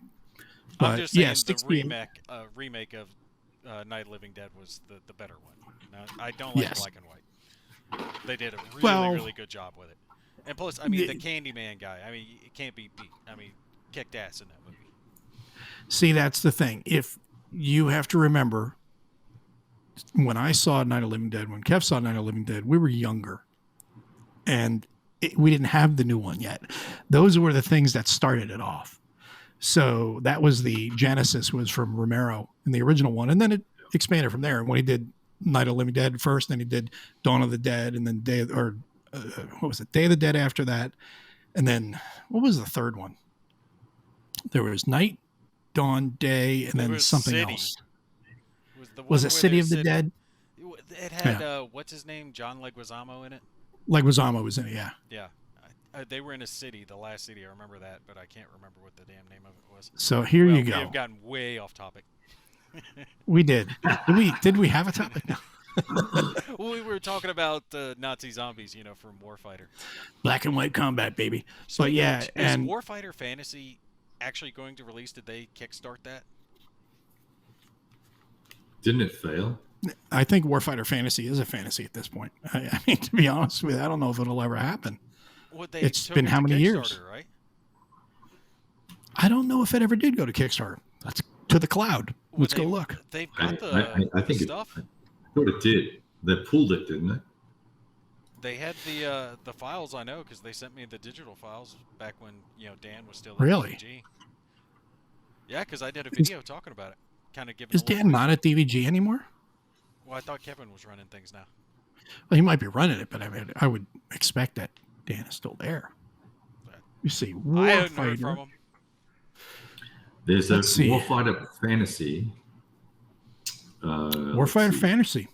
$104,000. So they did fund. Yes, they did. When does it say it's supposed to release?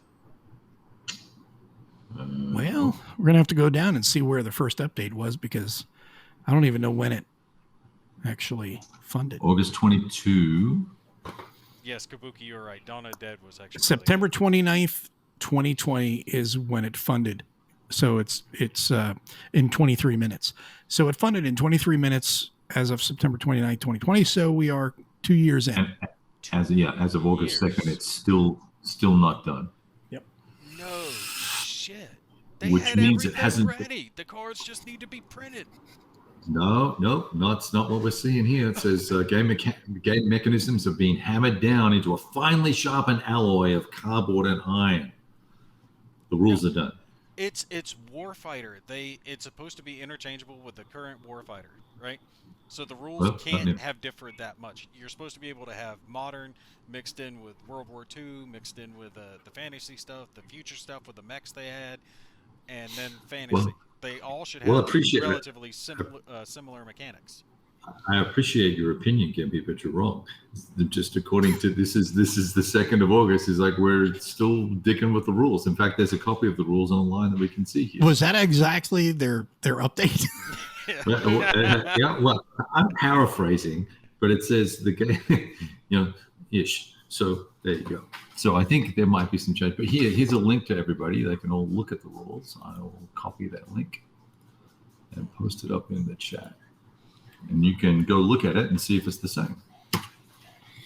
That's just sad because Warfighter Fantasy was the one I was always really excited about. I really wanted to see them bring that one to life and actually do something. Better get on that Kickstarter before they close it. Yeah, working on orc art. But yeah, it's whoa. They want more money. Is that? Oh, there we go. That's the delay right there. Yeah. You made Dan cry. Yeah. I didn't make anyone cry. I spoke some truths they didn't like, probably. You made your little girl cry before, so there's a precedent. No, she was crying for me. She was scared of the big bad mommy. She loves daddy. Oh. She's actually mad at me because my youngest, the baby, was out here a few minutes ago. She actually has been glomming onto me a lot, becoming a daddy's girl, and the wife's been giving me hell, like, no, she's our last baby. She still needs to be clung to me. You stay away. Wow. Sorry, my kids love me, hon. Can't help it. Friction in the Gimpy house. Yep. Drama. But so what does everybody have up next as far as projects? Or I know, Nate, you went through all your stuff. You have your interview this weekend. Yep. You got some other videos that you're doing. Kev was off eating dinner off camera. Wish me so luck. What else did you have to add? Wish me luck. I've got a tournament. It's called the Crate Cup. The last time I did one was prior X-Wing? X-Wing. It was prior to COVID. And if you guys remember, COVID kicked off March in 2020. And if I remember right, it was like the 14th they canceled the tournament we were supposed to have on the 16th. And we anticipated it then being pushed back like 2 weeks. And here we are. Flatten the curve. Flatten the curve, right. Yeah, we flattened the X-Wing curve. We're finally getting to have a tournament in person again. And we're looking forward to it. My team last time we made top 4 out of it, so we were one of the last 4 teams. I think we actually got 4th place in the tournament. Nice. So we're hoping to do well, but I am very, very much out of practice because I have not played a whole lot of games since COVID started. So you guys wish me luck. Hopefully I will do well in the tournament. I will take some pictures and some short video clips and post those up afterwards. But it's a week from this Saturday. Outstanding. Hopefully we do well. But that's it for me. I've got a bunch of other stuff. The other stuff is stuff I think I already mentioned. I'm going to be covering that Frozen Inferno, the Solid Red Horizon. There's one more that someone... It's like I was telling you. Anytime like a publisher wants me to cover something, it's like all of them get together and they all send it all at the once. same time. It's like, can you guys space this out over the course of the year so I have like something to do? But the other day, I was trying to get that Sparta video shot, and I was like, I need to get this done. Every day last week, I had planned on shooting it one of the nights. Something came up every night. And then on Friday night I worked, Sunday afternoon I worked, and I'm sitting there going, I got to get this damn thing done. And my wife always goes to bed like 9, 10 o'clock. She goes to bed real early. Every night last week when I was like, okay, it's 10, 10:30, I might be able to set things up and shoot a video. She'd be up to 11, 12 o'clock. I'm like, what? The universe is conspiring against me. I want to have quiet in the house because if I start shooting a video and I'm talking, my one dog will start barking, thinking there's someone in the house, unless he's in the bedroom with the fan going. Then he'll be like just chilling. But if he hears me behind closed doors, he's gonna be like, "Who is that? Who is that?" It's like, no, it's me, dummy. So but yeah, it got through that. So what do you got coming up there, Kev? Well, I think I mentioned we'll do Gettysburg. Yes. Screaming Eagles, then Vietnam. Got an interview with the Gallipoli guys at some point soon. And I'm having a cool lunch with a wargamer from Corpus Christi. So he's coming up to San Antonio. So we're going to get together and have dinner, he and his wife and myself. Yeah, dinner date. Yeah, with wives. So it's going to be like couples. So we two guys in the corner talking war games. And, but he's an interesting chap. So we'll do that. And then I've got I am way behind on writing up stuff. So we'll just work on that. Yeah. Yeah. Like 5 games behind type of thing. Well, I was finally able to catch up. I had about 7 videos that I hadn't even edited yet. So I finally got, some time to do that. I just kind of sat down and just worked like an entire day and got all those videos done. So I'd have them in the can and I can try to free some time up, do other stuff, because I had to get Sparta done. And then I have Freezing Inferno here. I got Polyversal. I want to show looks in those. And I really, really am way behind on sitting down with Red Strike. I really need to spend time with that thing. And because I got the playtest version and I kind of set it up and I kind of poked around a little bit, but it was very short. And I was like, yeah, I need to set time aside. So what I'm going to do is try to get this stuff done that I need to get done. And then I'm going to set down Red Strike and try to just go through that for at least a week of just going through that game, and a little bit each night. And then on the weekend, more time. So that way I can have more of a better feel for it. And then also, if I can have any playtest information back to them, because that is a big game and that's going to take time to commit to it. And being that I don't have, if he's still here, I'm going to bust his chops. Being that I don't have my copy of Deadly Northern Lights anymore for Fabrizio. Not his fault, just the way things go. I just had to bust his chops if he's still here. But no, I wanted to check that out because, like I said, it's going to take some time, and you really have to dedicate the time for it because it's going to take a lot of space too. It's got like 10 counter sheets and it's pretty involved. It's like 55-page rule book. So it's not something you're going to throw down and play, real quick. Yeah. And VUCA really does amazing stuff. So, and I've been real impressed with their stuff. Oh, their components are quality, aren't they? Yeah. Even their prototype components are quality. Yeah. I mean, it's like, this is like a finished game. The only thing I don't have is the box. They sent it to me in like an Aachen box. And I was like, really? Oh, yeah. It's like, well, hey, it doesn't matter. It holds the game. Yeah, that's all I need. I don't care. Yeah. I mean, although the box art on the Red Strike is fantastic, and I can't wait till that comes out. But he's really put a lot of effort into it, and from what I've seen of it, what I've read of the rule book, I'm real impressed with it. And I think if you like modern war, hypothetical World War III, that modern era stuff, it's one you're going to definitely want to check out. And I think the rule book is available for download for people to check out. I think it is. Yeah. I'm super excited about it. I can't wait to. Yes. So we get closer to the release of that. We'll have to get those guys on. Let me ask you this, because you talking about Sparta made me think about this. What do you guys think about not keeping a prototype? Does that bother you if they ask you to pass it along? No, that's part of it. Sometimes they will, sometimes they won't.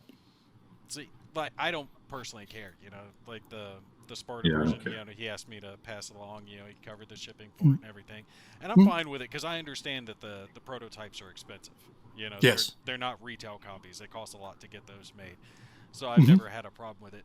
And I really got to give it up to Plague Island because I didn't say anything to them. I covered the 2 minutes to midnight. And just out of the blue one day, finalized copy shows up on my doorstep. And I'm like, all right, I appreciate that. That's good looking out, Yeah. But when it comes to it, like David Thompson, he never asked for his prototypes back. He always just lets me keep those.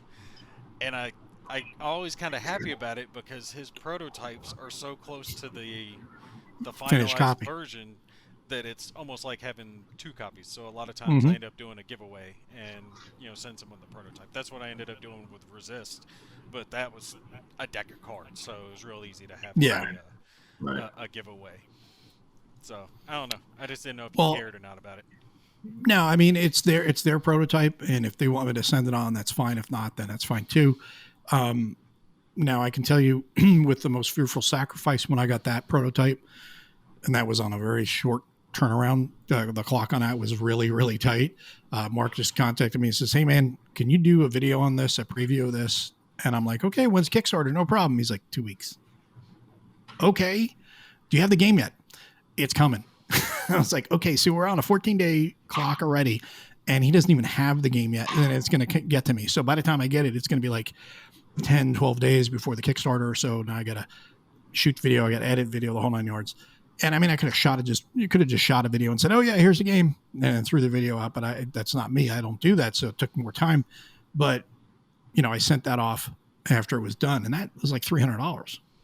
The cost on that. So those prototypes are not cheap. They're expensive. Yeah. Yes. So you have to respect the fact that they're making that investment, and whatever they want us to do with them is what we do. So Yeah, I felt so bad when I broke the Sparta prototype. I just broke one of the pieces, and the little ships. You notice how the little sails on those things? They're nice, Yeah. but they're thin, right? yeah, And I was moving around my little tripod, and I was getting there, and I just set it down, and I hear a crunch, and I'm like, no! Look down, and I just snapped the top off. I was able to get it back on there, but he understood that resin was very brittle versus what the final Yes. version is going to be, and the minis are very, very nice. Yes, they are. And it's nice because there's not a whole lot of minis. There's, 6 minis in the game? Something Yeah, there's like that? only you have 3 ground troops, 5. No, yeah, there'd be like 12.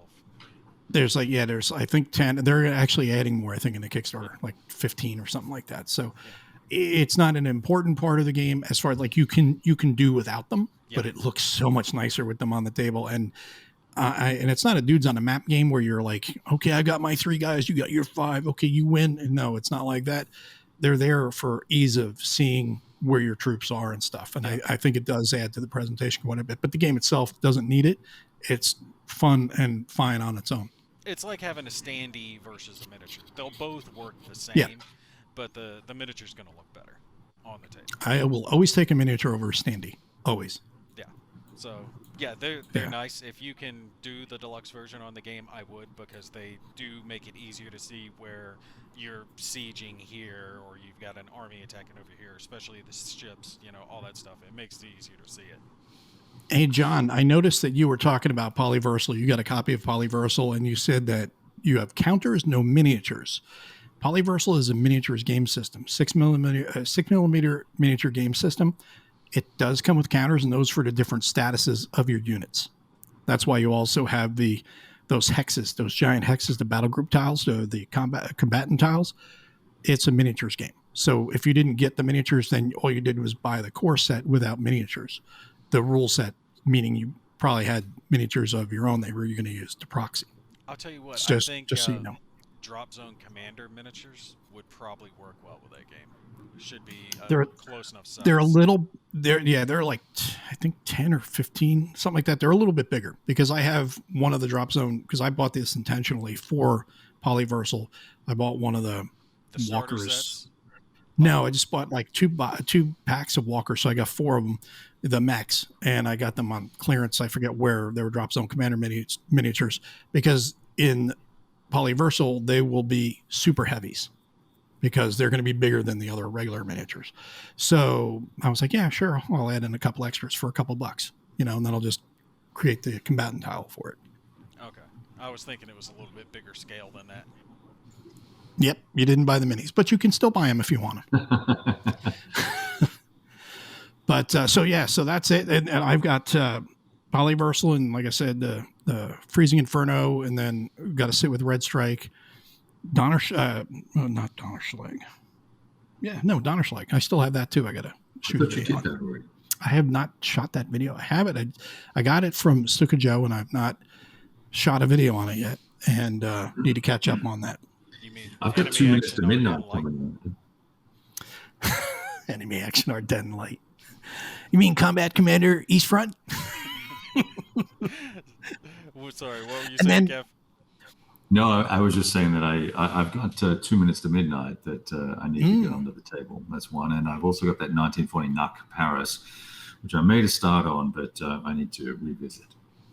Yeah, Well, the other one too is we've got to find out what Mark's doing with that scenario. He said he's gonna build us a scenario, right, for the long road, a 3-player. That'll be cool. Yeah.